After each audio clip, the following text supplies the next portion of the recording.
20वां अध्याय श्री संकर्षण देव का विवरण और स्तुति। श्री सुखदेव जी कहते हैं, राजन, पाताल लोक के नीचे 30,000 योजन की दूरी पर अनंत नाम से विख्यात भगवान की तामसी नित्य कला है। यह अहंकार रूपा होने से दृष्टा और दृश्य को खींचकर एक कर देती है। इसलिए 5 रात्र आगम के अनुयायी भक्तजन इसे संकर्षण कहते हैं। इन भगवान अनंत के 1000 मस्तक है। उनमें से एक पर रखा हुआ यह सारा भूमंडल सरसों के दाने के समान दिखाई देता है। प्रलय काल उपस्थित होने पर जब इन्हें इस विश्व का उपसंहार करने की इच्छा होती है, तब इनकी क्रोधवश घूमती हुई मनोहर भ्रिकुटियों के मध्य भाग से संकर्षण नामक रुद्र प्रकट होते हैं। उनकी व्यूह संख्या 11 है। वे सभी 3 नेत्रों वाले होते हैं और हाथ में 3 नोकों वाले शूल लिए रहते हैं। भगवान संकर्षण के चरण कमलों के गोल गोल स्वच्छ और अरुण वर्ण नखमणियों की पंक्ति के समान दीप्यमान है। जब अन्य प्रधान भक्तों के सहित अनेकों नागराज अनन्य भक्ति भाव से उन्हें प्रणाम करते हैं, तब उन्हें उन नखमणियों से में अपने कुंडल कांति मंडित कमनीय कपोलों वाले मनोहर मुखार बिंदों की मनोमोहिनी झांकी होती है और उनका मन आनंद से भर जाता है।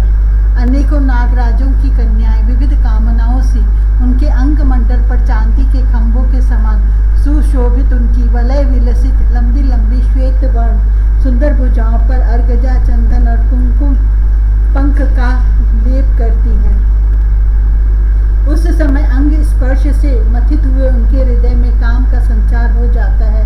तब वे उनके मद विवहल सकरुण अरुण नयन कमलों से सुशोभित तथा प्रेम मद से मुदित मुखार बिंद की और मधुर मनोहर मुस्कान के साथ सलज्ज भाव से निहारने लगती हैं।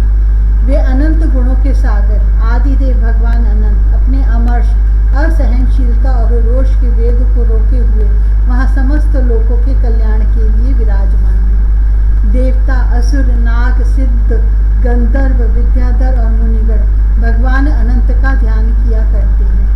उनके नेत्र निरंतर प्रेम मद से मुदित, चंचल और विह्वल रहते हैं। वे सुललित वचनामृत से अपने पार्षद और देवयूथों को संतुष्ट करते रहते हैं। उनके अंग पर नीलांबर और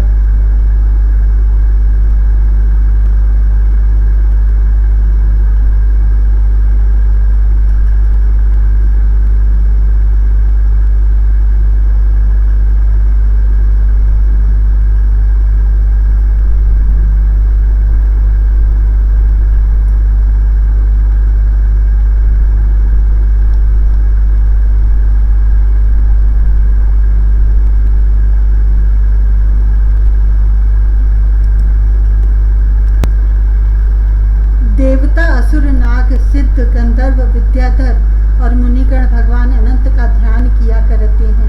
उनके नेत्र निरंतर प्रेम मद से मुदित, चंचल और विह्वल रहते हैं। वे सुललित वचनामृत से अपने पार्षद और देवयूथकों को संतुष्ट करते रहते हैं। उनके अंग पर नीलांबर और कानों में केवल एक कुंडल जगमगाता रहता है तथा उनका सुभग और सुंदर हाथ हल्की मूठ पर रखा रहता है। वे उदार लीला में भगवान संकर्षण गले में वैजयंती माला धारण किए रहते हैं, जो साक्षात इंद्र के हाथी ऐरावत के गले में पड़ी हुई सुवर्ण की श्रृंखला के समान जान पड़ती है, जिसकी कांति कभी फीकी नहीं पड़ती। ऐसे नवीन तुलसी की गंध और मधुर मकरंद से उत्पन्न हुए भौरे निरंतर मधुर गुंजार करके उसकी शोभा बढ़ाते रहते हैं।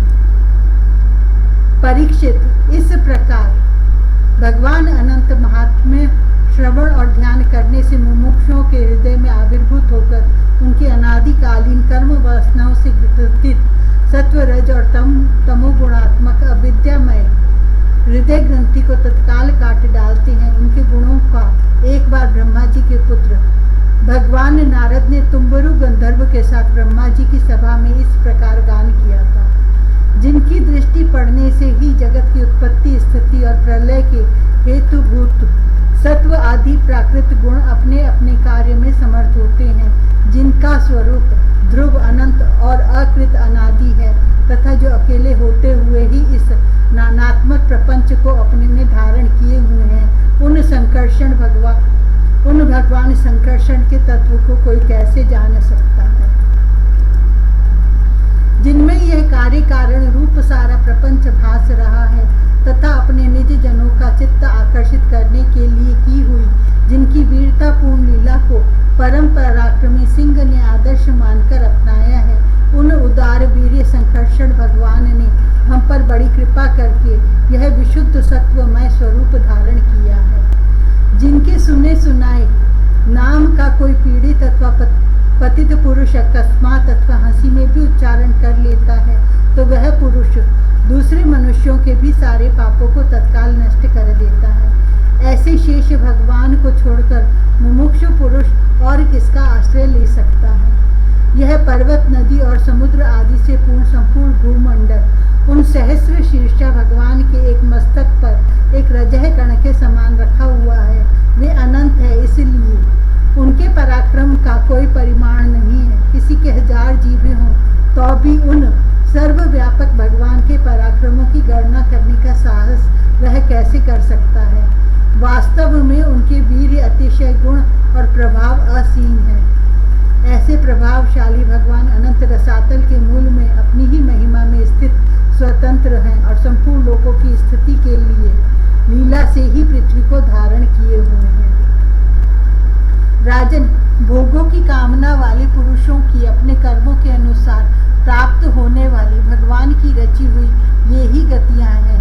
इन्हें जिस प्रकार मैंने गुरुमुख से सुना था उसी प्रकार तुम्हें सुना दिया।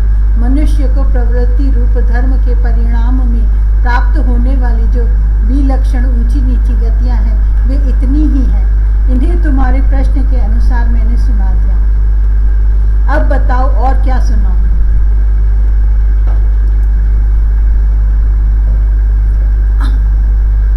26वां अध्याय, नरकों की विभिन्न गतियों का वर्णन। राजा परीक्षित ने पूछा, महर्षि, लोगों को जो ये ऊंची नीची गतियां प्राप्त होती हैं उनमें इतनी विभिन्नता क्यों है। श्री सुखदेव जी ने कहा, राजन, कर्म करने वाले पुरुष सात्विक, राजस और तामस 3 प्रकार के होते हैं तथा उनकी श्रद्धाओं में भी भेद रहता है। इस प्रकार स्वभाव और श्रद्धा के भेद से उनके कर्मों की गतियां भी भिन्न भिन्न होती हैं और न्यूनाधिक रूप से ये सभी गतियां सभी कर्ताओं को प्राप्त होती हैं। इसी प्रकार निषिद्ध कर्म रूप पाप करने वाले को भी उनकी श्रद्धा की असमानता के कारण समान फल नहीं मिलता। अतः अनादि अविद्या के वशीभूत होकर कामना पूर्वक किए हुए उन निषिद्ध कर्मों के परिणाम में जो हजारों तरह की नारकी गतियां होती हैं उनका विस्तार से वर्णन करेंगे। राजा परीक्षित ने पूछा, भगवान, आप जिनका वर्णन करना चाहते हैं वे नरक इसी पृथ्वी के कोई देश विशेष हैं अथवा त्रिलोकी के से बाहर या इसी के भीतर किसी जगह हैं। श्री सुखदेव जी ने कहा, राजन, वे त्रिलोकी के भीतर ही हैं तथा दक्षिण की ओर पृथ्वी से नीचे जल के ऊपर स्थित है। इसी दिशा में अग्निश्वात आदि पितृगण रहते हैं। वे अत्यंत एकाग्रता पूर्वक अपने वंशधरों के लिए मंगल कामना किया करते हैं। उस नरक लोक में सूर्य के पुत्र पितृराज भगवान यम अपने सेवकों के सहित रहते हैं तथा भगवान की आज्ञा का उल्लंघन न करते हुए अपने दूतों द्वारा वहां लाए हुए मृत प्राणियों को उनके दुष्कर्मों के अनुसार पाप का फल दंड देते हैं। परीक्षित, कोई लोग नरकों की संख्या 21 बताते हैं। अब हम नाम, रूप और लक्षणों के अनुसार उनका क्रमशः वर्णन करते हैं। उनके नाम ये हैं: तामिस्त्र, अंधतामिस्त्र, रौरक, महारौरक, कुंभिपाल, कालसूत्र, असिपत्रवन, सूकरमुख, अंधकूप, कृमिभोजन, सदंश, तप्तसूर्णी, वज्रकंटक, सालमनी, वैतरणी, पुयोत, प्राणरोध, विषसन, लालाभक्ष, सारमेयातन, अविची और अयापान। इनके सिवा शारद, करदम, रक्षोगण भोजन, शूलप्रोत, दंदशूक, अवट निरोधन, पर्यावर्तन और सूचिमुख, ये 7 और कुल मिलाकर कुल 28 नरक तरह तरह की यातनाओं को भोगने के स्थान हैं। जो पुरुष दूसरों के धन, संतान अथवा स्त्रियों का हरण करता है उसे अत्यंत भयानक यमदूत काल पाश में बांधकर बलात् तामिस्र नरक में गिरा देते अंधकारमय नरक में उसे अन्न जल न देना, डंडे लगाना और भय दिखलाना आदि अनेक प्रकारों के उपायों से पीड़ित किया जाता है। इससे अत्यंत दुखी होकर वह एकाएक मूर्छित हो जाता है। इसी प्रकार जो पुरुष किसी दूसरे को धोखा देकर उसकी स्त्री आदि को भोगता है, वह अंधतामिश्र नरक में पड़ता है। वहाँ की यातनाओं में पड़कर वह जड़ से कटे हुए वृक्ष के समान वेदना के मारे सारी सुध-बुध खो बैठता है और उसे कुछ भी नहीं सूझ पड़ता। इसी से इस नरक को अंधतामिश्र कहते हैं। जो पुरुष इस लोक में यह शरीर ही मैं हूँ और ये स्त्री धन आदि मेरे हैं, ऐसी बुद्धि से दूसरे प्राणियों से द्रोह करके निरंतर अपने कुटुंब के ही पालन पोषण में लगा रहता है, वह अपना शरीर छोड़ने पर अपने पाप के कारण स्वयं ही रौरव नरक में गिरता है। इस लोक में उसने जिन जीवों को जिस प्रकार कष्ट पहुंचाया होता है, परलोक में यम यातना का समय आने पर वे जीव रूरू होकर उसे उसी प्रकार कष्ट पहुंचाते हैं। इसीलिए इस नरक का नाम रौरव है। रूरू सर्प से भी अधिक क्रूर स्वभाव वाले एक जीव का नाम है। ऐसे ही महारौरव नरक है। इसमें वह व्यक्ति जाता है जो और किसी की परवाह न कर केवल अपने ही शरीर का पालन पोषण करता है। वह कच्चा मांस खाने वाले रूरू इसे मांस के लोभ से काटते हैं। जो क्रूर मनुष्य इस लोक में अपना पेट पालने के लिए जीवित पशु या पक्षियों को रांधता है, उस हृदयहीन राक्षसों से भी गए बीते पुरुष को यमदूत कुंभी पाक नरक में ले जाकर खोलते हुए तेल में रांधते हैं। जो मनुष्य इस लोक में माता पिता ब्राह्मण और वेद से विरोध करता है, उसे यमदूत काल सूत्र नरक में ले जाते हैं। इसका घेरा 10,000 योजन है। इसकी भूमि तांबे की है। इसमें जो तपा हुआ मैदान है वह ऊपर से सूर्य और नीचे से अग्नि के दाह से जलता रहता है। वहाँ पहुँचाया हुआ पापी जीव भूख प्यास से व्याकुल हो जाता है और उसका शरीर बाहर भीतर से जलने लगता है। उसकी बेचैनी यहाँ तक बढ़ती है कि वह कभी बैठता है, कभी लेटता है, कभी छटपटाने लगता है, कभी खड़ा होता है और कभी इधर उधर दौड़ने लगता है।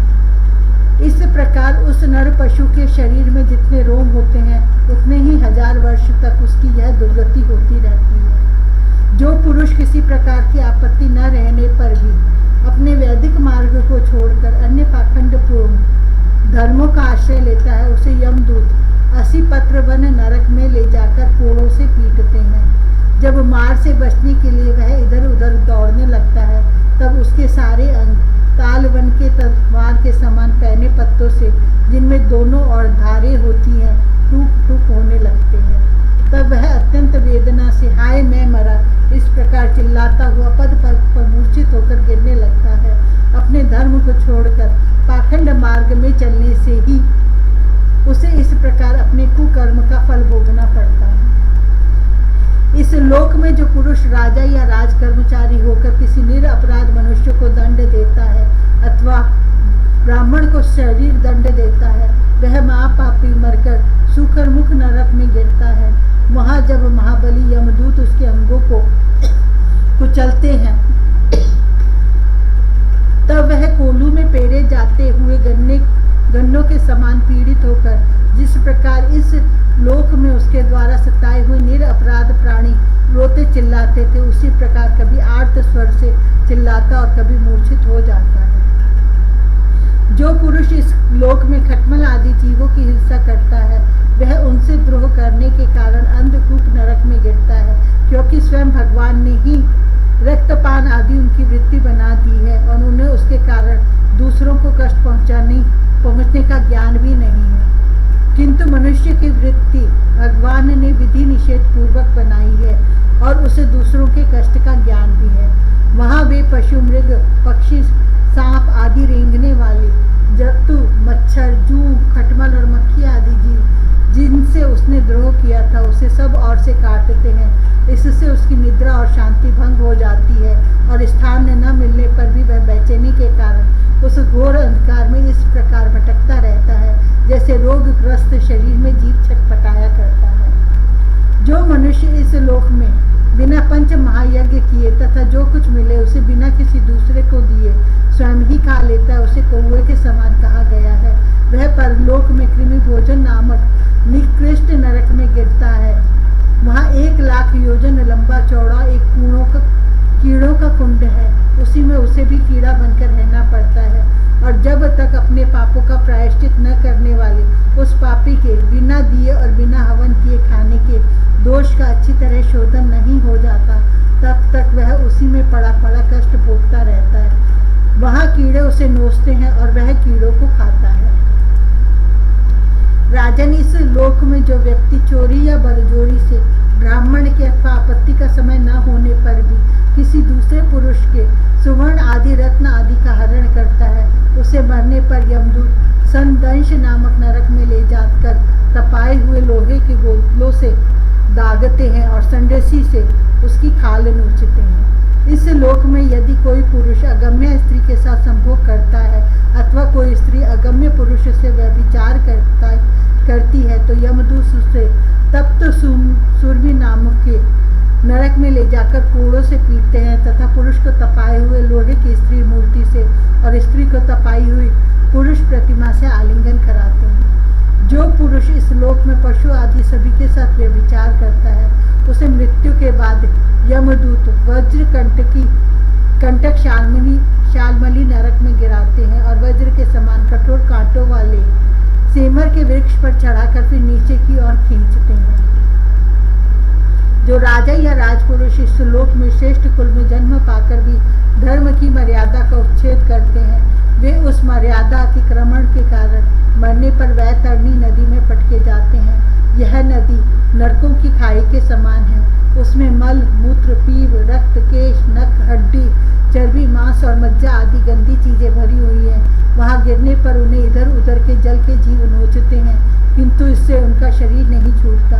पाप के कारण प्राण उसे वहन किए रहते हैं और वे उस दुर्गति को अपनी करनी का फल समझकर मन ही मन संतप्त होते रहते हैं। जो लोग शौच और आचार के नियमों का परित्याग कर तथा लज्जा को तिलांजलि देकर इस लोक में शूद्रों के साथ संबंध गांठकर पशुओं के समान आचरण करते हैं, वे भी मरने के बाद पीव, विष्ठा, मूत्र, कफ और मल से भरे हुए कुयोद नामक समुद्र में गिरकर उन अत्यंत घृणित वस्तुओं को ही खाते हैं। इस लोक में जो ब्राह्मण आदि उच्च वर्ण के लोग कुत्ते या गधे पालते हैं और शिकार आदि में लगे रहते हैं तथा शास्त्र के विपरीत पशुओं का वध करते हैं, मरने के पश्चात वे प्राण रोध नरक में डाले जाते हैं और वहां यमदूत उन्हें लक्ष्य बनाकर बाणों से बीधते हैं। जो पाखंडी लोग पाखंडपूर्ण यज्ञों में पशुओं का वध करते हैं, उन्हें परलोक में विशेषण नरक में डालकर वहां के अधिकारी बहुत पीड़ा देकर काटते हैं। जो द्विज कामातुर होकर अपनी सवर्णा भार्या को वीर्यपान कराता है, उस पापी को मरने के बाद यमदूत वीर्य की नदी लाल भक्ष नामक नरक में डालकर वीर्य पिलाते हैं।